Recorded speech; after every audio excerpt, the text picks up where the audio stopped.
आप देख रहे हैं डार्क फाइल्स। तो चलिए बढ़ते हैं आज की इस कहानी की ओर। विनय एक बीमा कंपनी में काम करते हैं। उनकी कंपनी उनको एक जगह से दूसरे जगह ग्राहक से मिलने के लिए भेजती रहती है, जिसके कारण वो अपना घर एक ठिकाने पर नहीं रख सकते थे।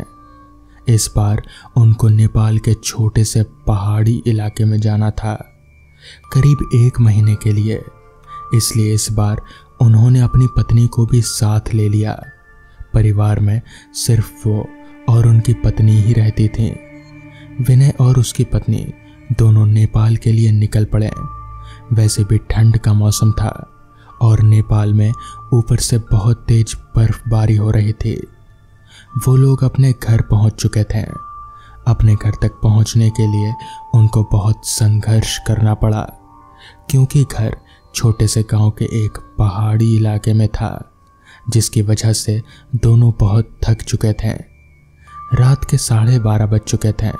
जहां वो रह रहे थे वहां दूसरे घर एक दूसरे से बहुत दूर दूर थे। बाहर जोरों की ठंडी हवा और बर्फ गिर रहे थे। दोनों अपने रजाई में दुबक कर आराम कर ही रहे थे कि अचानक उनको लगा कि किसी ने उनके घर का दरवाज़ा खटखटाया है। फिर उन्होंने सोचा कि क्या पता तेज हवा चलने की वजह से हो रहा हो, इसलिए उन्होंने इसको अनदेखा कर दिया। अगली सुबह विनय जिस काम के लिए आया था, उससे अपनी पत्नी को घर में अकेला ही छोड़कर वो काम पर निकल गया। उसकी पत्नी घर पर अकेली थी। उसको समझ नहीं आ रहा था कि वो घर में बैठे वक्त कैसे बिताए। उसने सोचा कि चलो क्यों ना बाहर जाकर कुछ देख ही लिया जाए। बाहर ठंड तो थी पर हवा नहीं चल रही थी, इसलिए उसने अपना स्वेटर पहना और बाहर निकलने को तैयार हो गई। जैसे ही उसने अपने घर का गेट खोला, वैसे ही देखती है कि घर के पास बने एक खंभे के पीछे एक छोटा सा बच्चा खड़ा है, जो उसको चुपके चुपके देख रहा है। विनय की पत्नी ने उसको अपनी ओर बुलाया, पर वो नहीं आया। वो वहां से भाग गया। अगले दिन भी कुछ ऐसा ही हुआ। वो लड़का उसको फिर से घूर कर देखे जा रहा था। इस बार उसकी पत्नी ने उस बच्चे को पकड़ लिया और पूछा, यहाँ क्या कर रहे हो तुम? उस बच्चे ने कुछ नहीं बोला और ना ही कुछ बताया। विनय की पत्नी ने उससे घर के बारे में पूछा, तब भी वो कुछ नहीं बोल रहा था। आखिर में उसका नाम पूछने पर उसने धीमी सी आवाज में अपना नाम सूर्य बताया और फिर वो वहां से भाग गया। उसको उसका व्यवहार कुछ समझ नहीं आया। ये सिलसिला ऐसे ही चलता रहा। वो बच्चा रोज उस खंभे के पीछे से निहारता रहता। उस दिन रविवार की रात थी। दोनों घर में अंगीठी के सामने आग ताप रहे थे, क्योंकि बाहर की हालत बहुत खराब थी। इतनी खराब कि कोई थोड़ी देर के लिए भी बाहर निकल जाए तो उसकी जान ही चली जाए। अचानक दरवाज़ा किसी ने खटखटाया। उन दोनों को फिर लगा कि शायद हवा की वजह से ऐसा हो रहा हो। तभी फिर से किसी ने दरवाज़ा खटखटाया। इस बार खटखटाने की आवाज़ साफ आ रही थी। आवाज़ सुनकर दोनों डर गए, क्योंकि इतनी रात को, वो भी जान ले लेने वाली ठंड में, आखिर कौन हो सकता है। दोनों बस एक दूसरे का मुंह देख रहे थे। अचानक दरवाजे के बाहर से धीरे धीरे रोने की आवाज़ें आने लगी। तभी विनय ने जोर से आवाज़ में बोला, कौन है बाहर? कुछ देर तक तो आवाज़ नहीं आई, पर बाद में एक आवाज़ आई, दरवाज़ा खोलो, बहुत ठंड है। ये आवाज़ किसी छोटे बच्चे की थी। तभी विनय की पत्नी को यह आवाज़ जानी पहचानी लगी। उसने कहा, ये तो वही बच्चे की आवाज़ लगती है जो रोज घर के बाहर खड़ा रहता है। विनय की पत्नी ने कहा कि हमें उसे अंदर लाना चाहिए। वो भागते हुए अभी दरवाजे के पास जा ही रही थी कि अचानक उनके घर के फ़ोन की घंटी बजी। फ़ोन में पड़ोस में रहने वाली एक औरत का था, जिससे आज ही विनय की पत्नी मिलकर आई थी। विनय की पत्नी ने फ़ोन उठाया। वहाँ से उस औरत की आवाज़ आई, हेलो, जी मैं आपको बताना भूल गई, अगर आपके घर के बाहर कोई भी दरवाज़ा खटखटाए तो उसको खोलना मत। इस पर विनय की पत्नी ने कहा, अभी मेरे घर के बाहर एक बच्चे की आवाज़ आ रही है जो दरवाज़ा खोलने को बोल रहा है। तभी उस औरत ने कहा, नहीं आप बिल्कुल मत खोलना, वो असल में एक आत्मा है। यहाँ जब जब तेज आंधी और ठंड पड़ती है तब तब वो सबके घर के बाहर जाता है और दरवाज़ा खोलने को कहता है। वो ठंड का बहाना बनाता है और दरवाज़ा खुलवाने की कोशिश करता है। अगर कोई भी गलती से दरवाज़ा खोल देता है तो वो अगले दिन बर्फ़ में दबा हुआ मिलता है। ये सुनते ही जैसे उनके पैरों से ज़मीन खिसक गई हो। वो सोचने लगी कि जो बाहर दरवाज़ा खटखटा रहा है वो असल में एक आत्मा है। उन्होंने दरवाज़ा नहीं खोला। अगले दिन ही वो दोनों भागकर पड़ोसी के पास गए और पूरे मामले के बारे में पूछा। उस औरत ने बताया कि इस गांव में एक परिवार रहता था। पहाड़ टूटने की वजह से उस परिवार का विनाश हो गया। बस एक बच्चा बच गया। वो दूसरों के घर जा जाकर खाना मांगता। एक दिन बहुत जोरों की बर्फ की आंधी पड़ रही थी। वो दूसरों के घर के बाहर दरवाज़ा खटखटाकर घर के अंदर आने की गुहार लगा रहा था, पर किसी ने भी उसकी गुहार नहीं सुनी। ठंड की वजह से सब अपने घरों में दुबके हुए थे और आंधी की वजह से किसी को आवाज़ ही नहीं आई। सुबह होने पर उस बच्चे की लाश बर्फ़ में अकड़ी हुई मिली। आज भी कभी कभी ज़ोरों से बर्फ़ की आंधी आती है तो उसकी आत्मा सबके घर के पास आती है और गुहार लगाती है। ये सब सुनकर दोनों हैरान रह गए, लेकिन वो वहाँ 1 महीने जब तक रहे तब तक 3-4 बार उनके साथ ऐसा ही हुआ। लेकिन विनय काम खत्म करके वहाँ से वो दोनों चले गए।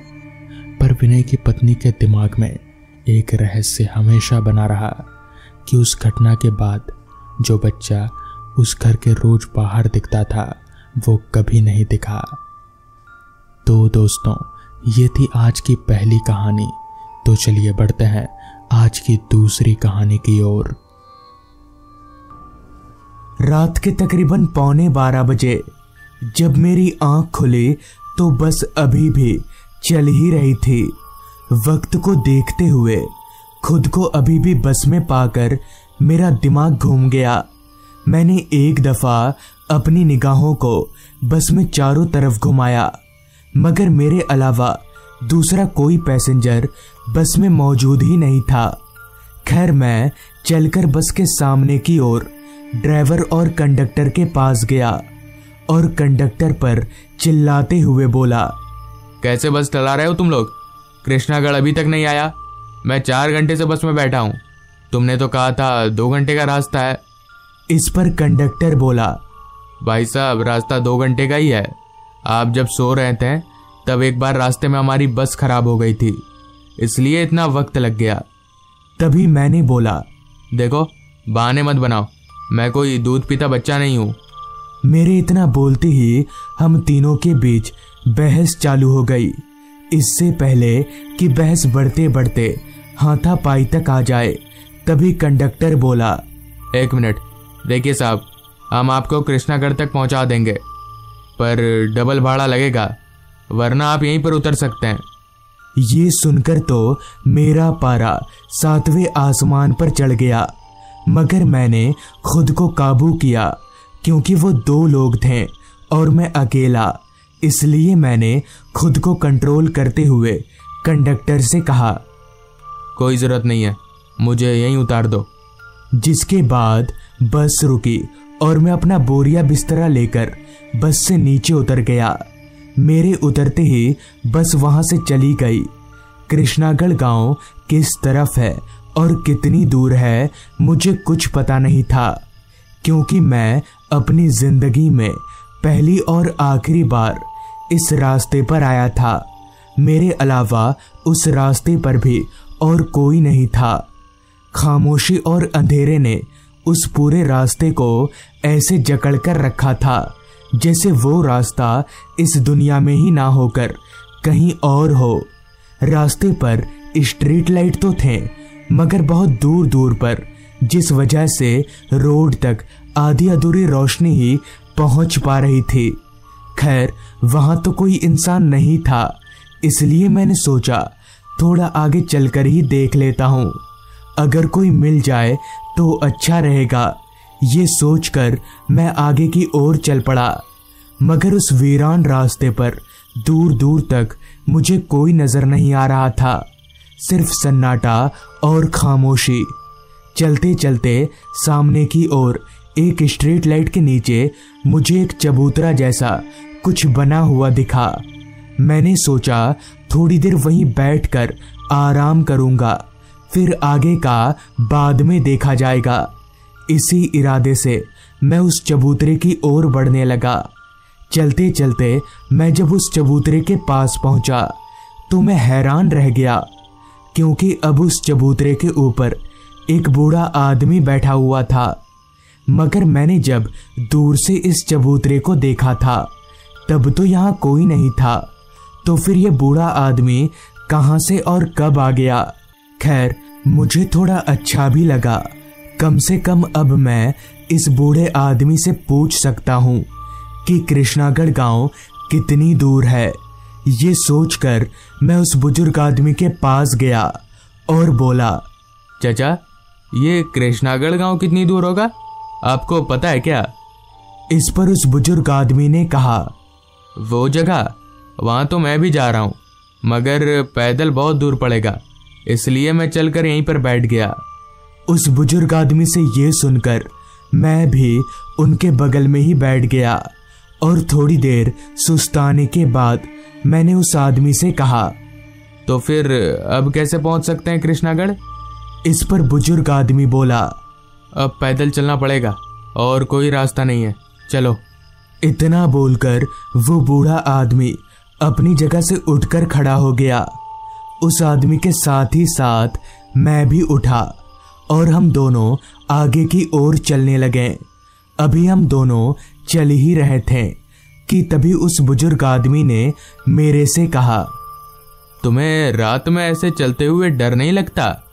जिस पर मैंने कहा, डर लगता है, चोर डकैतों से डर लगता है। फिर बुजुर्ग आदमी बोला, भूतों से डर नहीं लगता? तो मैंने कहा, नहीं, मैं ना तो भूतों को मानता हूँ और ना ही डरता हूँ। अब हम दोनों को चलते हुए काफी वक्त हो चला था, जहां इतनी देर से चलकर मैं थक कर चूर हो चुका था, वहीं वो बूढ़ा आदमी बिना किसी रुकावट के चले ही जा रहा था। मुझे काफी हैरानी हुई और थोड़ी शर्म भी आने लगी, ये सोचकर कि एक बूढ़ा आदमी मुझसे आगे निकल जा रहा है और मैं एक हट्टा कट्टा जवान होकर भी नहीं चल पा रहा, मानो उस बुजुर्ग आदमी का शरीर लोहे का बना हो जो कभी थकता ही नहीं है। बुजुर्ग आदमी आगे आगे और मैं उसके पीछे पीछे अभी चल ही रहा था कि ठीक हमारे पीछे की ओर से किसी गाड़ी के हेडलाइट की रोशनी हम दोनों पर पड़ी। मैंने मुड़कर पीछे देखा तो एक कार हमारी तरफ चलते हुए आ रही थी। उस कार को देखकर पता नहीं क्यों मेरी थकान और ज्यादा बढ़ गई। तभी उस बुजुर्ग आदमी ने मुझसे कहा, कैसे भी करके इस गाड़ी को रोको तो हम लोग वहां पहुंच जाएंगे। इस पर मैंने जवाब दिया, कोई नहीं रुकेगा चाचा, आजकल कोई किसी पर विश्वास नहीं करता। मैंने इतना कहा ही था कि तभी वो कार चलते हुए ठीक हम दोनों के पास आकर रुकी। मेरी बात उल्टी साबित हो चुकी थी। इतने में ही कार के ड्राइविंग सीट के बगल वाली सीट की खिड़की खुली और अंदर से आवाज आई, बैठ जाओ, हम भी वहीं जा रहे हैं जहां तुम लोग जा रहे हो। इस पर मैंने हैरान होते हुए पूछा, आप लोग भी कृष्णागढ़ जा रहे हैं? तो कार के अंदर से आवाज आई, हाँ वहीं। ये सुनते ही मैंने गाड़ी के पीछे वाली सीट का दरवाजा खोला और हम दोनों, यानी मैं और वो बूढ़ा आदमी, हम दोनों कार के पीछे बैठ गए और हम दोनों के बैठते ही कार भी चल पड़ी। कार के अंदर बहुत ज्यादा अंधेरा था, इतना कि मैं अपने बगल में बैठे उस बुजुर्ग आदमी को भी नहीं देख पा रहा था। सामने की दोनों सीटों पर कोई बैठा हुआ है, बस इतना ही नजर आ रहा था। कार के अंदर एकदम खामोशी छाई हुई थी, क्योंकि कोई भी कुछ नहीं बोल रहा था। तभी मैंने अपनी चुप्पी तोड़ते हुए कहा, वैसे आप लोग इस रास्ते पर कहाँ जा रहे हैं? तभी सामने से आवाज आई, मैं एक डॉक्टर हूँ और ये मेरा ड्राइवर। हम एक जगह पर गए थे पेशेंट देखने, वहीं से आ रहे हैं। इस पर मैंने कहा, अच्छा, वैसे आप लोग कृष्णागढ़ में कहाँ रहते हैं? इस पर उस डॉक्टर ने थोड़ा खिसियाते हुए जवाब दिया, आपको इतना जानने की कोई जरूरत नहीं है, चुपचाप बैठे रहिए। ये सुनकर मैं एकदम से चुप हो गया, क्योंकि मुझे डर था कि कहीं ये भी उस कंडक्टर की तरह मुझे गाड़ी से उतार ना दे। अगर इसने भी मुझे उतार दिया तो मैं क्या करूंगा, ये सोचकर ही मैं शांत हो गया। अभी कार चल ही रही थी कि तभी मुझे ऐसा महसूस होने लगा कि कार अभी जिस रास्ते पर चल रही है, हम लोग उस रास्ते को पहले भी पार कर चुके हैं। हालांकि इस बात पर मुझे पूरा यकीन नहीं था, मगर पता नहीं क्यों बार बार मुझे ऐसा लग रहा था, और साथ ही साथ मुझे एक अजीब किस्म की घुटन सी महसूस होने लगी थी। ये सब मेरे साथ पहली बार हो रहा था। और एक बात जो मैंने नोटिस की, कार की रफ्तार अब काफी बढ़ चुकी थी। यहाँ तक कि बाहर की चीजें भी रफ्तार की वजह से साफ तौर पर नहीं दिख रही थीं। लिहाजा मैंने ड्राइवर से कहा, ड्राइवर साहब, हमें कोई जल्दी नहीं है, आप गाड़ी धीरे भी चला सकते हैं। इस पर ड्राइवर के बगल में बैठे डॉक्टर ने कहा, आपको जल्दी नहीं है, मगर हमें तो है। तभी मैंने कहा, पर फिर भी इतनी तेज गाड़ी चलाना ठीक नहीं है, एक्सीडेंट हो सकता है। तो डॉक्टर ने कहा, एक्सीडेंट? हमारा तो पहले ही हो चुका है, अब तुम्हारा होगा। इतना बोलकर ही डॉक्टर मेरी ओर पलटा तो अंधेरे की वजह से उसका चेहरा तो नहीं दिखा, मगर उसकी आंखें एकदम लाल चमक रही थीं। इतने में ही ड्राइवर ने भी मेरी ओर देखा तो उसकी भी आंखें पूरी लाल चमक रही थीं। ये देखकर मुझे समझते देर नहीं लगी कि ड्राइवर और डॉक्टर वो दोनों कोई इंसान नहीं बल्कि कुछ और ही हैं, जिनकी गिनती इंसानों में नहीं होती। अभी मैं ये सब देखकर डर से कांप ही रहा था कि तभी इतनी देर से चुप बैठे उस बुजुर्ग आदमी ने उन दोनों से कहा, तुम लोग गाड़ी रोकते हो या चखाऊं मजा? उस बुजुर्ग आदमी के मुंह से ये सुनकर मुझे काफी हैरानी हुई। क्या उस बुजुर्ग आदमी को उन दोनों भूतों से डर नहीं लग रहा जो उसने ऐसा कहा? बुजुर्ग आदमी के मजा चखाने वाली बात पर ना तो डॉक्टर ने कुछ कहा और ना ही उसके ड्राइवर ने। इतने में ही उस बुजुर्ग आदमी ने मुझसे कहा, तुम डरो मत, कुछ नहीं होगा, इनसे मेरा सामना रोज होता है। इतना बोलकर ही उस बुजुर्ग आदमी ने अपना लंबा हाथ बढ़ाकर रास्ते के किनारे एक पेड़ को पकड़ लिया। उस बुजुर्ग आदमी का इतना लंबा हाथ देखकर मैं बहुत ज्यादा डर गया, और उससे भी ज्यादा हैरानी की बात तो ये थी कि उसके पेड़ पकड़ते ही गाड़ी भी रुक गई, जिसके साथ ही बुजुर्ग आदमी बोला, जल्दी भाग जाओ।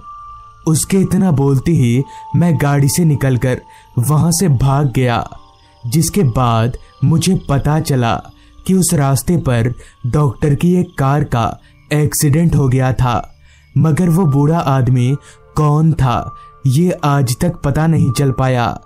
तो दोस्तों, ये थी आज की कहानी। अगर आपको ये कहानी अच्छी लगी हो तो चैनल को जरूर सब्सक्राइब कर लें। तो मैं आपका दोस्त आर्यन जल्द ही मिलूंगा आपसे ऐसी ही एक कहानी के साथ।